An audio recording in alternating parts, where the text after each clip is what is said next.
कि उसकी महिमा क्या कहूं, वो तो बड़ी अपार।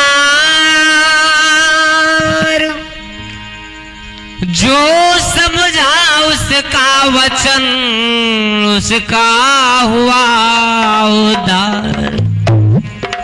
बोले प्रभु यीशु मसीह की। सभी प्रिय भाई बहनों को प्रभु यीशु मसीह के सामर्थ्य नाम में जय मसीह की। कैसे हैं आप सभी लोग? उम्मीद करते हैं अच्छे होंगे, स्वस्थ होंगे, मस्त होंगे, प्रभु की महिमा कर रहे होंगे। आइए आज मैं आप सभी लोगों के सामने एक बहुत ही सुंदर कहानी,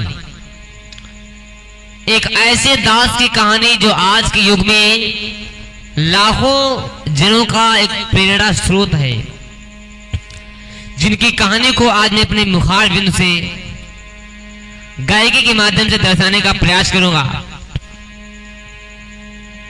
और वो नाम, जो नाम पूरे क्रिश्चियन समाज में फेमस है, क्रिश्चियन क्या हर व्यक्ति जानता है, विदेशों में भी नाम उनका चल रहा है। वो नाम है प्रेरित अंकुर यूसुफ नरूला, जिनकी गवाही को मैं अपनी कहानी के माध्यम से अर्थात गायकी के माध्यम से बताने का प्रयास करूंगा, शुरू से लेकर अंत तक। कैसे वो मसीह में आए, उनका जीवन कैसे मसीह में इतना बढ़ा, कैसे उन्होंने मसीह को अपनाया, सारा कुछ, हर चीज का बखान इस कहानी में करेंगे। और आशा इस कहानी के माध्यम से आपका विश्वास बहुत ही मजबूत होगा। जब व्यक्ति दुख में आकर के अपने विश्वास को तोड़ देता है, उस व्यक्ति को सहारा मिलेगा इस कहानी के माध्यम से, मैं दावा करता हूं। बस बशर्ते आप इस कहानी को पूरा सुनिएगा, इस गवाही को पूरा सुनिएगा। आप लोगों ने अपोस्टल जी के मुखारबिन से गवाही को, स्वयं की गवाही को उनकी सुना होगा, लेकिन मैं अपनी गायकी के माध्यम से बताने का प्रयास करने जा रहा हूं। जरा ध्यान से सुनिएगा, गौर से। तो आइए चलते हैं। सुनो कहानी विश्वास की सुनाता हूँ, सच्ची कहानी से मैं रूबरू कराता हूँ। प्रभु परमेश्वर के काम सब न्यारे हैं, जिस पे रहम हुआ जीवन में हुई बहारें हैं।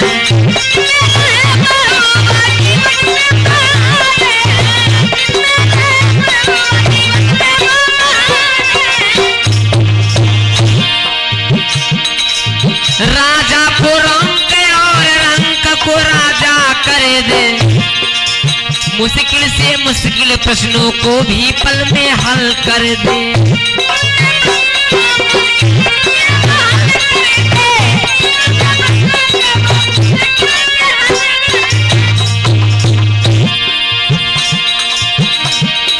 भूतकाल के दासों की कहानियां तो खूब सुनी,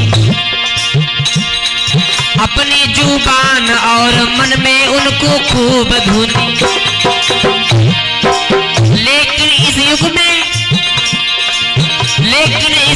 एक दास घन घोर हुए,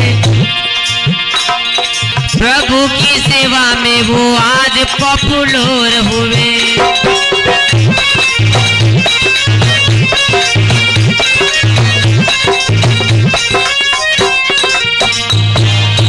अंकुर नरूला की कहानी को सुनाऊंगा, कैसे वो बने पादरी मैं तो ये बताऊंगा।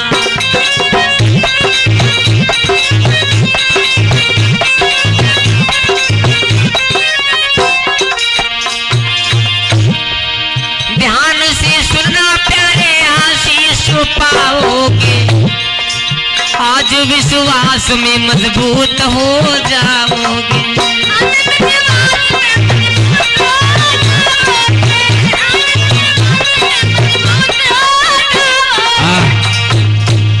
आइए दोस्तों चर्चा में प्रवेश करते हैं। प्रेरित अंकुर यूसुफ नरूला जी का जन्म पंजाब के जालंधर जिले में हुआ था 5 जनवरी 1985 ऐसा बताया जाता है। और उनकी जो कॉलेज स्टडी थी वो 2002-2003 में चंडीगढ़ से पूरी हुई और वे एक कंप्यूटर इंजीनियर थे। उनके दादा इनकम टैक्स ऑफिसर थे। बताते हैं कि जालंधर में था जन्म हुआ अंकुर यूसुफ नरूला का, और ये ऐसा परिवार था जो धन से आए खूब फलाए और फूला था।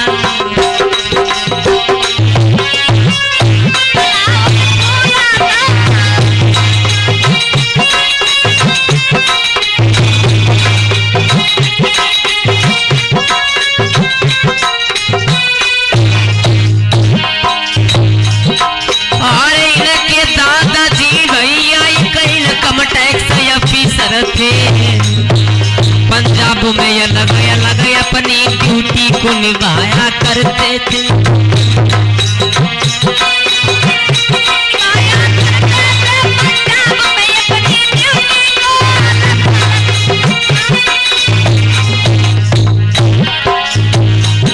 और चंडीगढ़ से कॉलेज 2003 में पूर्ण किया।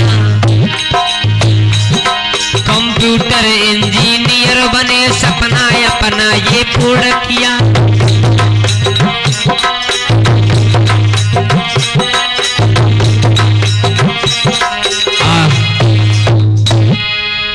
जालंधर में इनका जन्म हुआ था 5 जनवरी 1985 को। इनके दादा इनकम टैक्स ऑफिसर थे। बड़ा ही संपन्न परिवार था, धन धाम से परिपूर्ण था। लेकिन अचानक ही क्या होता है, अचानक ही एक बहुत ही बड़ी विपदा इनके परिवार में आ पड़ी होती है कि इनके दादाजी को कैंसर हो जाता है। बताते हैं कि घिर गयो विपदा से परिवार, कैंसर बन गयो दादाजी के।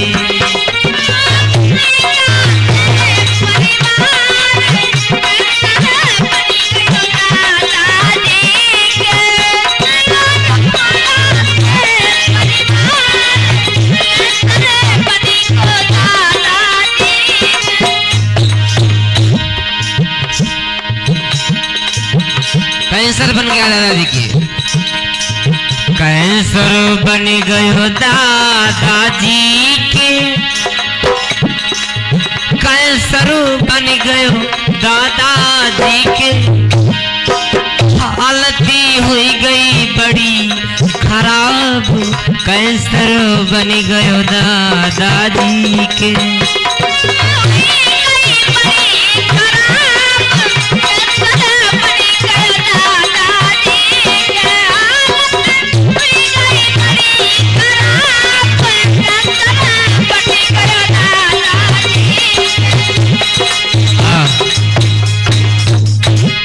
सारा परिवार दुखों से भर गया, विपदा से सारा परिवार भर गया। दुखों के सागर ने सुख के मोतियों को अपने अंदर डुबो लिया। दुखों का उछाव आ गया, दुखों की लहरें उठने लगी। तभी किसी ने उन्हें बताया कि जाइए प्रभु के द्वार पर जाइए, यीशु मसीह के चर्च में जाइए, सारा दुख आपका दूर हो जाएगा। सब कहीं इन्होंने दिखाया लेकिन कहीं आराम नहीं मिला। लेकिन जैसे ये समाचार सुना तो उनके परिवार के लोग दादाजी को चर्च में ले जाने लगे। बताते हैं कि जाने जाने लगे वो प्रभु के द्वार प्रार्थना करवाने।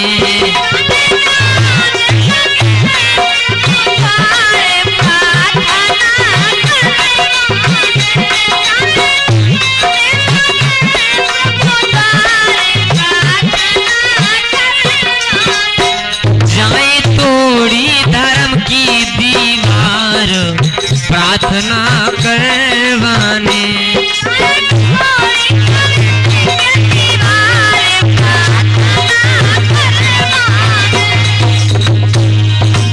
जाए चर्च में घर वाले जब बुरा लगे अंकुर को, घर वाले जब बुरा लगे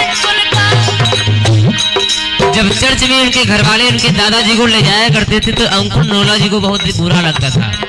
क्यों बुरा लगता था? उनका ये मानना था कि ईसाई लोग हमारा धर्म चेंज करते हैं, हमारा धर्म परिवर्तित करते हैं, हमारे धर्म को छोड़कर अपना धर्म बढ़िया बताते हैं, कुछ ऐसा उनका मानना था। इसीलिए अपने घर वालों को चर्च में जाने से मना करते थे। जाए चर्च में घर वाले जब बुरा लगे अंकुर को, वो तो बदलेंगे धर्म हमार प्रार्थना करवाने।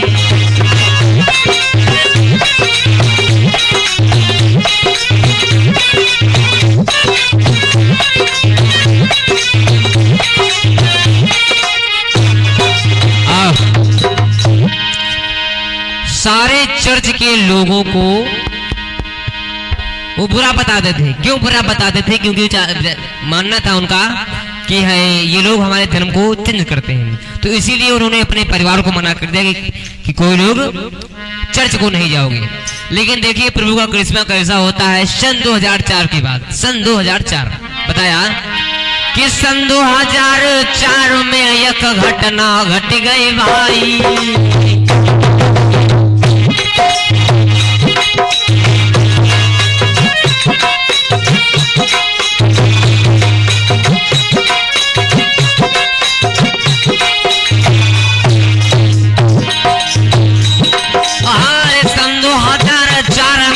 घटना घट गई आई। अंकुर जी को कुत्ते ने, हाँ अंकुर जी को कुत्ते ने एक काट लियो है आई। सुनियो मेरे भाई बहनों ध्यान लगाए, मानसिक तनाव में अंकुर जी हैं आज गए वो आए। भैया धीरे धीरे यही कहानी मोड़ ले रही है, भैया धीरे धीरे यही कहानी मोड़ ले रही है।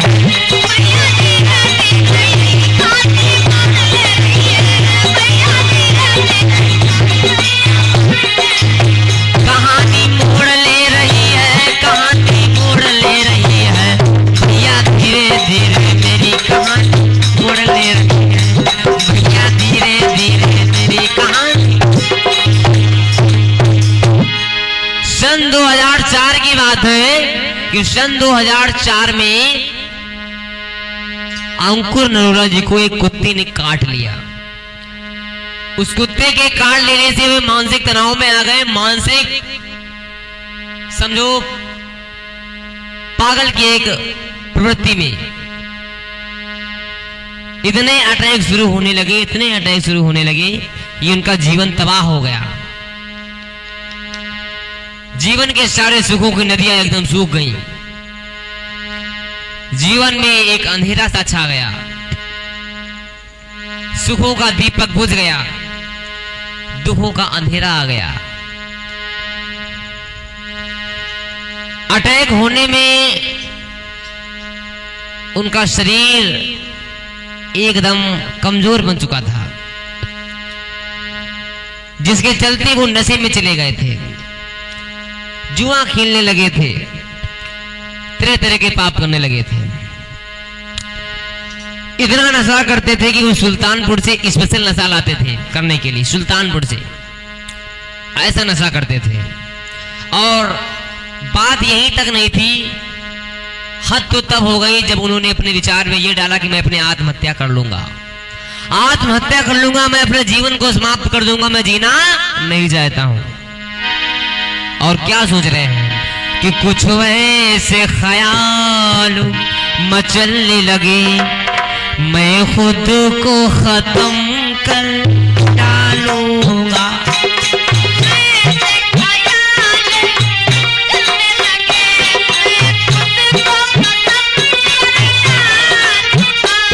कुछ ऐसे ख्याल मचलने लगे, मैं खुद को खत्म कर डालूंगा। इस गम में नशा वो करने लगे, इस गम में नशा वो करने लगे, परिवार में मैं ना रह पाऊंगा।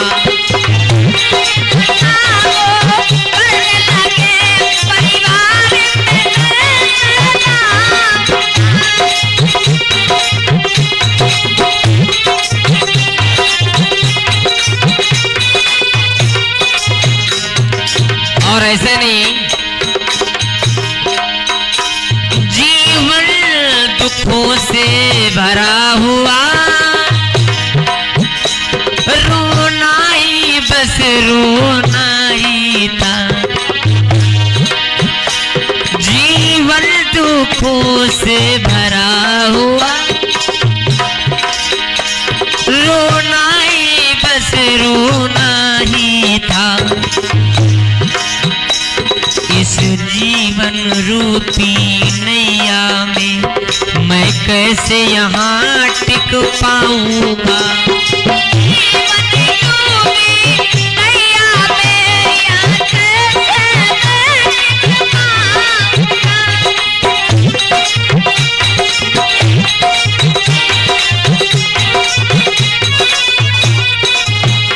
कुछ ऐसे ख्याल मचलने लगे, मैं खुद को खत्म कर डालूंगा। कुछ ऐसे ख्याल मचलने लगे, मैं खुद को खत्म कर डालूंगा। मैं खुद को खत्म कर डालूंगा। मैं खुद को खत्म कर। इनके मन में एक ऐसी द्वंद्वकारी विचार ने जन्म लिया कि ये अपना जीवन समाप्त कर देंगे।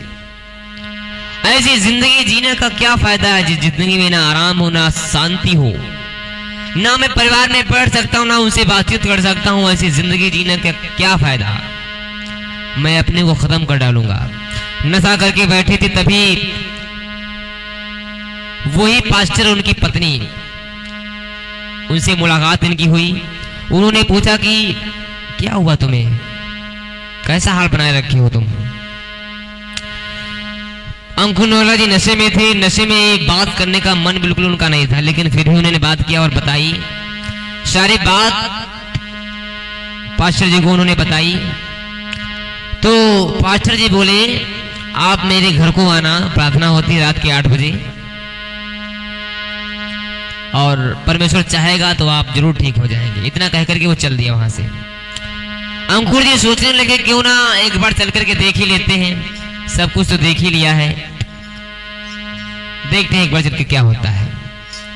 रात के 8 बजे उठाई गाड़ी, स्पेशल गाड़ी हुआ करती थी उनकी। गाड़ी उठाई और उनके घर पर चल दिए। जाकर के पहुंचे और जैसे ही पास्टर जी ने हाथ रख के उन पर प्रार्थना की, तो जैसे ही पास्टर जी ने अंकुर नरोला पे हाथ रखा, आहा भैया क्या हुआ कि जैसे भैया अंकुर जी पे यीशु मसीह के नाम दुहाई। अरे जैसे भैया अंकुर जी पे यीशु मसीह के नाम दुहाई। अरे वैसे तन पे भैया रे, हाँ वैसे तन पे भैया रे करंट लगवा जाए।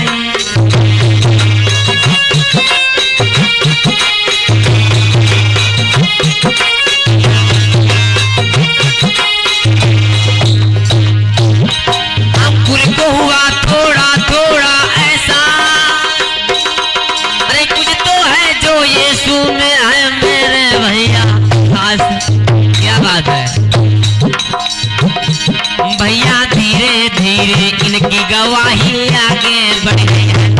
भैया धीरे धीरे टेस्टमनी अब आगे बढ़ रही है।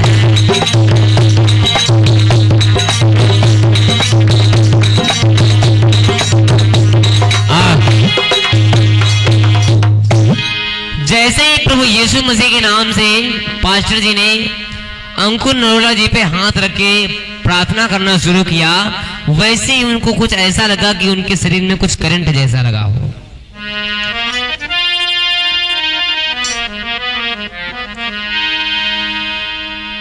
उन्हें ऐसा एहसास हुआ कि कुछ तो है यीशु में जो कुछ खास है, जो किसी में नहीं है। हालांकि वो परमेश्वर को नहीं जानते थे कौन है यीशु, क्या करता है यीशु, कौन है परमेश्वर, कुछ नहीं पता था। लेकिन हाँ ये जरूर था कि उनका जो खानदान था रिलीजियस था, धार्मिक था पहले से ही। लेकिन ये नहीं पता था कि यीशु कौन है परमेश्वर, ये नहीं पता था। ये एहसास जरूर हुआ कि हाँ कुछ तो है यीशु में। तब पास्टर जी ने उन्हें एक नया नियम दिया, नया नियम जो छोटी पुस्तक आती है वो दिया, और कहने लगे इसको पढ़ना जा करके, और एक पेपर दिया और कहने लगे कि 20 मिनट रोज प्रार्थना करना। तो उस टाइम में उनको 20 मिनट प्रार्थना करना बहुत लगता था।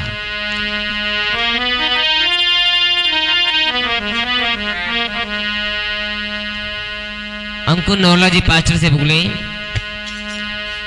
कि साहब मैं 20 मिनट प्रार्थना कैसे कर पाऊंगा, मुझे तो 5 मिनट बैठना दुश्वार है, तो 20 मिनट में कैसे कर पाऊंगा प्रार्थना। कोई बात नहीं, मैं तुम्हें तेल मसा करके दे रहा हूं और पानी मसा करके दे रहा हूं, इसको ले जाओ, कोई तकलीफ हो उसको लगा लेना, परमेश्वर आपको चंगाई देगा। ठीक है, वहां से चल दिए। फिर उसके बाद में ये जुआ खेलने के लिए जाते हैं। अब देखिए यहां से परमेश्वर ने आशीष कैसे देता है। पहली आशीष सुनेगा कि भैया एक शाम की बात, खेले जुआ बड़ी हर्षाई,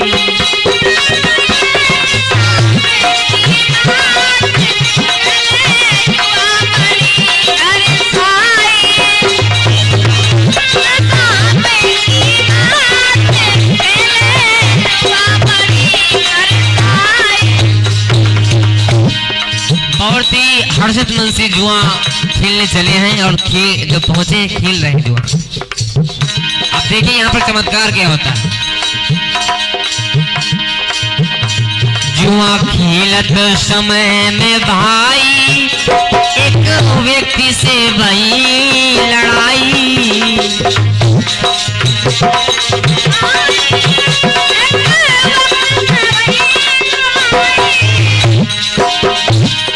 जुआ खेलते खेलते एक व्यक्ति से लड़ाई हो गई। अब किसी कारण बस लड़ाई हुई होगी, वो तो ज्ञात नहीं, लेकिन लड़ाई हो गई। जुआ खेलत समय में भाई एक व्यक्ति से वही लड़ाई, अरे जुआ से मन लियो उचाटी, खेले जुआ बड़ी हर्षाई,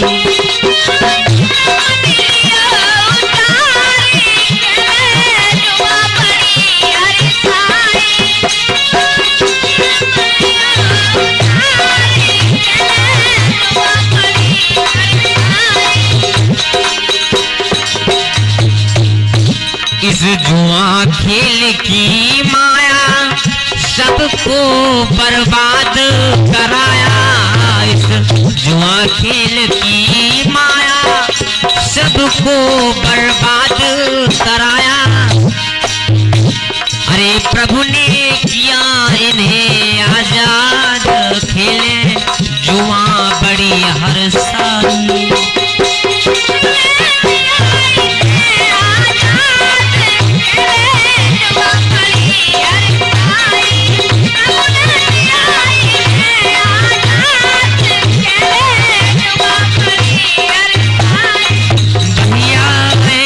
शाम की बात, खेले जुआ बड़ी हर्षाई।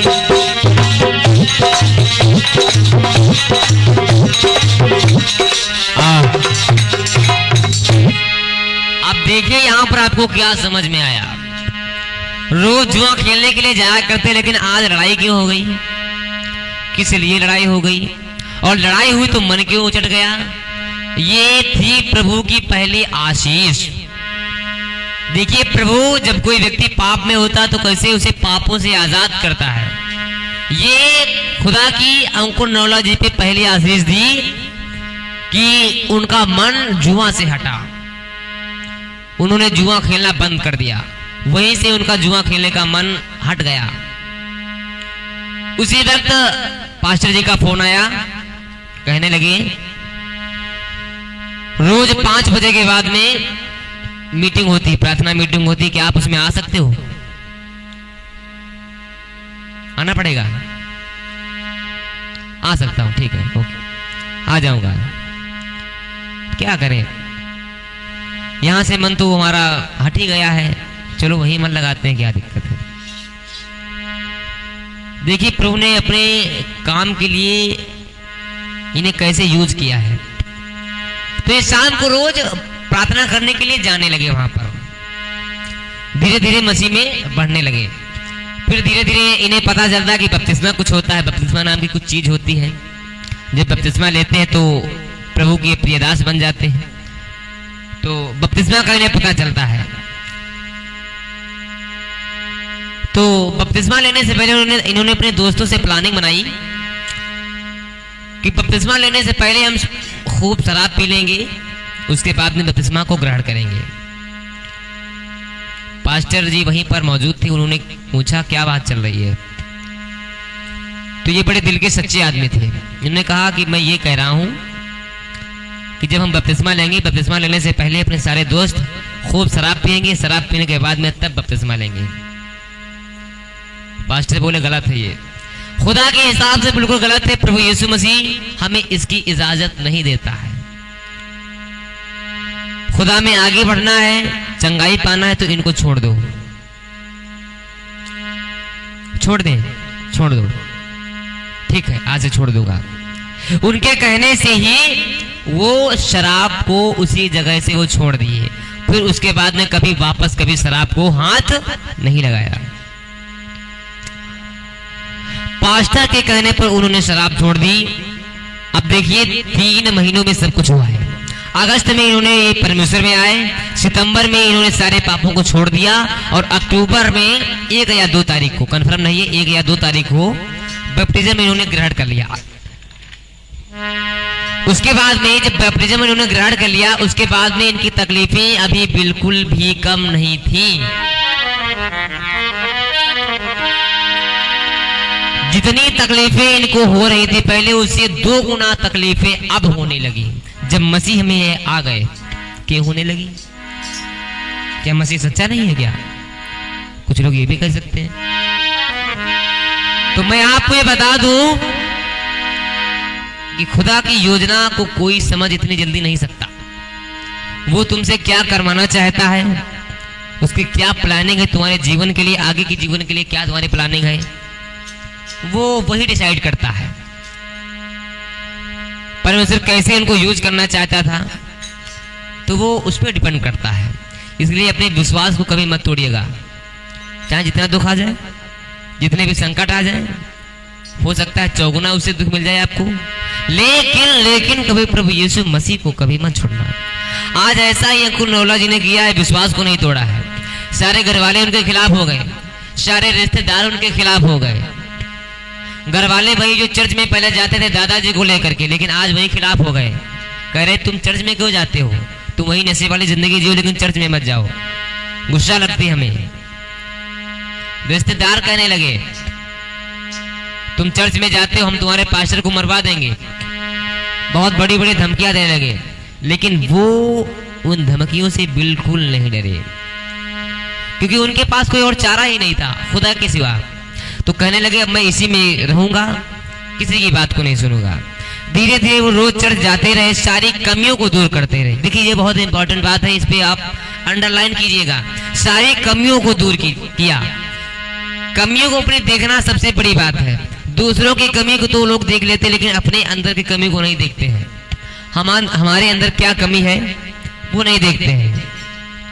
वो कमी जरूर देखनी चाहिए, चाहे हम हो या आप हो, कोई हो, सभी को देखनी चाहिए। और ऐसा कोई व्यक्ति नहीं जिसके अंदर कमी ना हो, ऐसा कोई इंसान बना ही नहीं है, ऐसा कोई व्यक्ति नहीं बना। इसलिए हर व्यक्ति के अंदर कुछ ना कुछ बुराई जरूर होती है, किसी के अंदर ज्यादा होती है, किसी के अंदर कम होती है, लेकिन होती जरूर है। कुछ भी हो। तो उन्होंने सारी कमियों को धीरे धीरे दूर करते रहे वो, और चर्च में जाते रहे। बपतिस्मा उन्होंने ले लिया। बपतिस्मा के 3 महीने के बाद में उन्होंने सब पर लेहन करना शुरू कर दिया। देखिए अभी खुद नहीं ठीक है, लेकिन दूसरों पर लेहन करना शुरू कर दिया है। देखिए कैसे इस्तेमाल प्रभु कर रहा है उन्हें। एक दिन की बात है कि उन्हीं के चर्च में एक अधरंगी आता है। अधरंगी उसे बोलते हैं जो चल ना सकता हो, बोल ना सकता हो, बहुत ही लाचार हो। वो अधरंगी उनके चर्च में आता है। उनके चर्च में वो अधरंगी आता है। जैसे ही उस पर प्रार्थना होती है तो वैसे ही वो अधरंगी जब दूसरे दिन आता है तो देखता है, अंकुर नोला जी देखते हैं कि ये तो चल रहा है। देखते हैं कि ये तो चल रहा है, चल कैसे रहा है? जब ये चल सकता है मैं क्यों नहीं चल सकता हूं?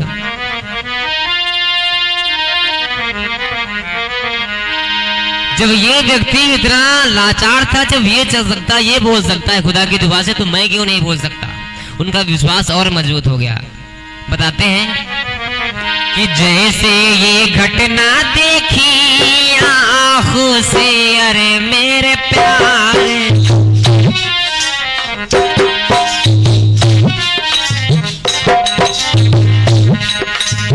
जैसे ये घटना देखी आंखों से, अरे मेरे भैया, कोई उड़ी गए उनके होश जी।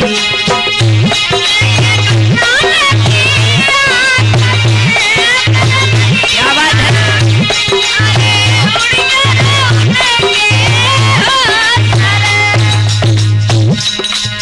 बड़ा और विश्वास रे, अरे मेरे प्यारे, कोई आमे भी करे प्रभु ठीक जी।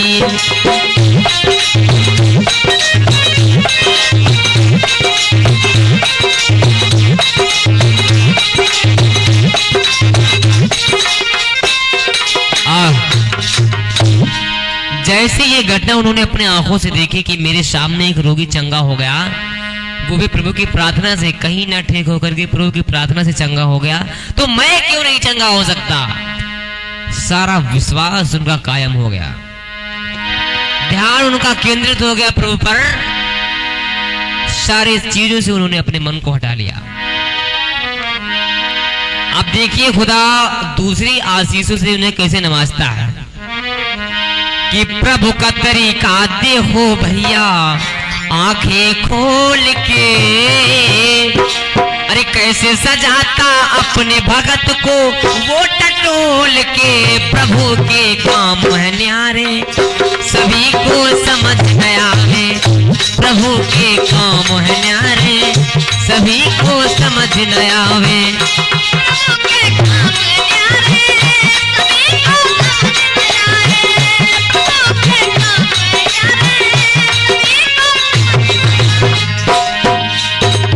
उसका तरीका एक अनमोल तरीका है और उसके तरीकों को समझना सबके बस की बात भी नहीं है।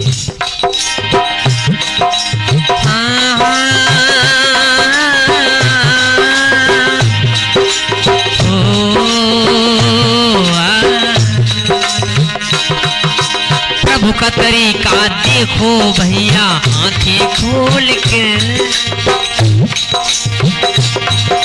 अरे कैसे सजाता है अपने भगत को वो टटोल के। प्रभु के काम है न्यारे, लगे सबको है प्यारे। प्रभु के काम है न्यारे, सभी को समझ न आवे।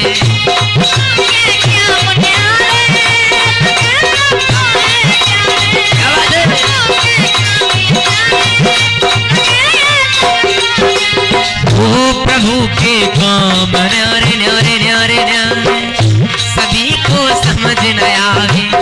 प्रभु के काम न्यारे, सभी को समझ न आवे। खुदा के काम एकदम न्यारे हैं। अब देखिए दूसरी आशीष से उन्हें कैसे नवाजता है खुदा। सारी दवाइयों को तो अंकुर नोला जी ले चुके थे, हर डॉक्टर को दिखा चुके थे, हर वैद्य को दिखा चुके थे, लेकिन उनके अटैक बिल्कुल कम नहीं थे। उनका एक ही उपाय था, वो उपाय था बाइबल पढ़ना। दिन में कम से कम 4 से 5 घंटे वो बाइबल पढ़ते थे और जितना वो बाइबल पढ़ते थे उतना उनको अटैक से आराम मिलता था। बाइबल उनके लिए एक दवा बन चुकी थी। 1 साल तक खूब बाइबल पढ़ी, रगड़ के बाइबल पढ़ी और रगड़ के प्रार्थना की, तो वो वचन में इतने मजबूत हो गए, इतने मजबूत हो गए, जब कोई बंदा उनसे बात करता था किसी भी विषय की, तो हर बात वो वचन से बोलते थे। और आप भी ऐसा ही बन जाएंगे जब आपके अंदर वचन की मजबूती होगी। हर बात वो वचन से बोलते थे। कोई रोगी आता, कोई परेशान व्यक्ति उनके पास में आता, क्योंकि लेन तो करने ही लगे थे, प्रार्थना दूसरों पर करने ही लगे थे। खुद नहीं ठीक थे लेकिन दूसरों पर प्रार्थना करते थे, तो उनके पास लोग भी आते थे चर्च में। तो जो भी लोग उनके पास आते थे तो वो वचन से ही बात करते थे, इतना वचन में मजबूत हो चुके थे।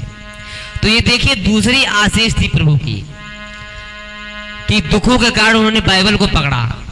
वैसे तो पकड़ते नहीं बाइबल को, कभी देखते ही नहीं। अगर इतना दुख ना पड़ता उन पर तो बाइबल को भी छूते ही नहीं, इतना पढ़ते ही नहीं। तो दुख जब उन पर इतना पड़ा तब जाके उन्होंने ये बाइबल को इतना पढ़ा और इतना वचन अपने अंदर समाहित किया।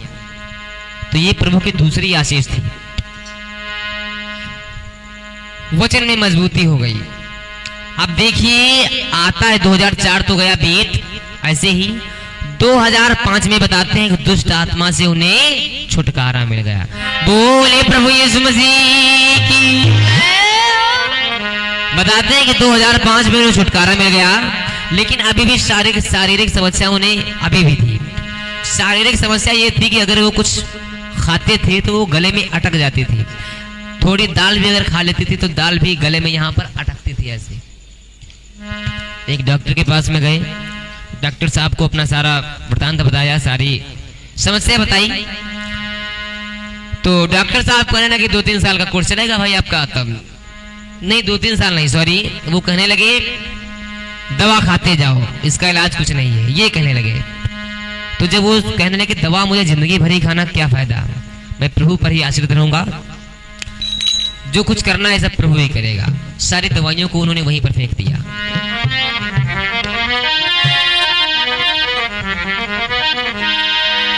तभी एक चर्च में एक बंदा, एक अपोस्टल जी के पास एक बंदा आता है, वही समस्या लेकर जो समस्या अंकुर नरोला जी को थी, और वही समस्या पर देखिए वो प्रार्थना करते हैं उसके लिए, हीलिंग के लिए प्रार्थना करते हैं, वाकई में उसको हीलिंग हो भी जाती है। देखिए खुदा का करिश्मा। अंकुर नरोला जी कहते हैं कि हे प्रभु क्या कर रहा है तू, मैं दूसरों पर हाथ रख के प्रार्थना कर रहा हूं तो वो ठीक हो जा रहा, मैं क्यों नहीं ठीक हो पा रहा हूं,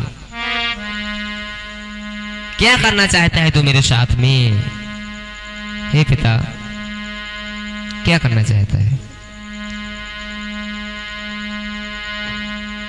कोई बात नहीं, तेरी मर्जी है, तेरी मर्जी है पिता, मेरी तो कुछ नहीं चलेगी, जो कुछ करना चाहेगा तू ही करेगा। धीरे धीरे परमेश्वर में चलते रहे, आगे बढ़ते रहे, परमेश्वर के वचनों को फॉलो करते रहे, सारी कमियों को दूर करते रहे, प्रार्थना करते रहे। और अचानक, वो बोलते नहीं कि अचानक ही उन्हें एकदम हीलिंग हो गई और एकदम वो बिल्कुल से चंगे हो गए। बोले प्रभु यीशु मसीह की। बोलते इंग्लिश में बोलते इंस्टेंट हीलिंग, अचानक आशीष, एकदम से हील हो गए और प्रभु की सेवकाई में बढ़ते चले गए। खामरा में उन्होंने चर्च अपना खोला, वहां से उन्होंने प्रभु की सेवकाई चालू की और धीरे धीरे बढ़ते चले गए और आज 2025 आ गया है। आप देखिए उनकी 100 से ज्यादा ब्रांचें अलग अलग जगह पर है, विदेशों में भी उनकी पहचान है, लोग उनके नाम सुनते ही जान जाते हैं, इतना बड़ा खुदा ने उनको पद दे दिया है। और ऐसी सामर्थ्य है उनके पास में कि अगर वो हाथ लेहंड प्रार्थना कर दे तो एक पल में रोगी ठीक हो जाता है, एक पल में रोगी ठीक हो जाता है, चाहे जितना बड़ा बीमार हो। तो इस कहानी, इस गवाही से हमें यही सीख मिलती है कि जो बंदा खुदा में मेहनत करेगा वो फल पाएगा, क्योंकि उसमें लिखा गया है वचन में कि मसीह में की गई मेहनत कभी व्यर्थ नहीं जाती। और वाकई में ऐसा सिद्ध करके दिखा दिया हमारे पास्टर अंकुर नरोला जी ने। 10-10 घंटे बाइबल पढ़ना बहुत ही कठिन कार्य होता है, लेकिन उन्होंने अपने स्वार्थ के लिए पढ़ा, लेकिन पढ़ा। और ऐसे आप भी पढ़ सकते हो, धीरे धीरे जब आप आदत बनाओगे तो आप भी पढ़ने लगोगे। और इस कहानी से हमें यह भी सीख मिलती है कि चाहे जितने हम पर संकट आ जाए, लेकिन हमें प्रभु में बने रहना है, दृढ़ रहना है। दूसरी बात, जब आप मसीह में आ जाएंगी तो हो सकता है आपका दुख पहले से दोगुना हो जाए, पहले से ज्यादा अटैक आप पर होने लगे। लेकिन आपको घबराना बिल्कुल नहीं। हो सकता है प्रभु आपके लिए कुछ अलग ही सोच के रखा हो, कुछ अलग बनाना चाहता हो, भविष्य में आपसे कुछ काम लेना चाहता हो। तो उसकी योजना को समझिएगा, ना कि उसे नकारिएगा। जिसने उसे नकार दिया वो फिर पीछे रह जाएगा। इसलिए उनकी जीवनी से हमें बहुत कुछ सीखने को मिलता है, और आशा करता हूं इस गवाही से आपके मन में कुछ ना कुछ तो हलचल मची होगी और आपका विश्वास जरूर मजबूत हुआ होगा। और जो व्यक्ति मसीह में इस समय हैं, अभी भी दुख में हैं, तो अपने विश्वास को कभी भी ना तोड़ें, मसीह में बने रहें, प्रार्थना करते रहें, बाइबल पढ़ते रहें। यही काम है। जो लोग बीमार हैं उनके लिए मेरा यही संदेश है। इस संदेश को आप लोग अपने जहन में बसा लीजिए और खुदा के नाम को आगे बढ़ाइए, खुदा के नाम में बने रहिए, उसके वचनों को पढ़िए, प्रार्थना करते रहिए, उसको फॉलो कीजिए। मैं वादा करता हूँ 100% कि आपको खुदा आशीष देगा और आप जरूर उस पद तक जा पाएंगे जिस पद पर आप जाना चाहते हैं। कैसी लगी आपको कहानी कमेंट में करके जरूर बताइएगा। और गायकी और एक कहानी जो मैंने प्रयास किया थोड़ा बहुत, ये मेहनत हमारी कैसी लगी आपको, अपनी राय कमेंट में जरूर दीजिएगा और हमारे चैनल को ऐसे सपोर्ट कीजिएगा। अगर आप लोग इस कहानी को ज़्यादा से ज़्यादा प्यार करते हैं और हर जगह शेयर करते हैं, हर मसीह भाई बहन पास शेयर कीजिएगा, ये मेरी गुजारिश है। तो प्रभु आपको बहुत बहुत आशीष देगा और आप लोग हमारे चैनल पर ऐसे बने रहिए। यहाँ पर नई नई कहानियाँ, नए नए गीत और नए नए भजन सुनने को मिलेंगे, पवित्र आत्मा से भरे हर चीज़ मिलेगी आपको। और हमारा एक फेसबुक चैनल भी है रितेश मसीह गीत नाम से, उसको भी आप लोग फॉलो कर दीजिए और उसका लिंक डिस्क्रिप्शन में मैं दे दूंगा। उस पर क्लिक करके आप सीधे फेसबुक के पेज पर पहुंच जाएंगे, वहाँ भी आप लोग सपोर्ट करें। प्रभु आपको बहुत बहुत आशीष दी और उसकी महिमा को जगह जगह पर फैलाएं। मिलते हैं ऐसे अन्य वीडियो में, तब तक के लिए बने रहिए, स्वस्थ रहिए, मस्त रहिए। सभी को प्रभु यीशु मसीह के सामर्थ्य नाम में जय मसीह की।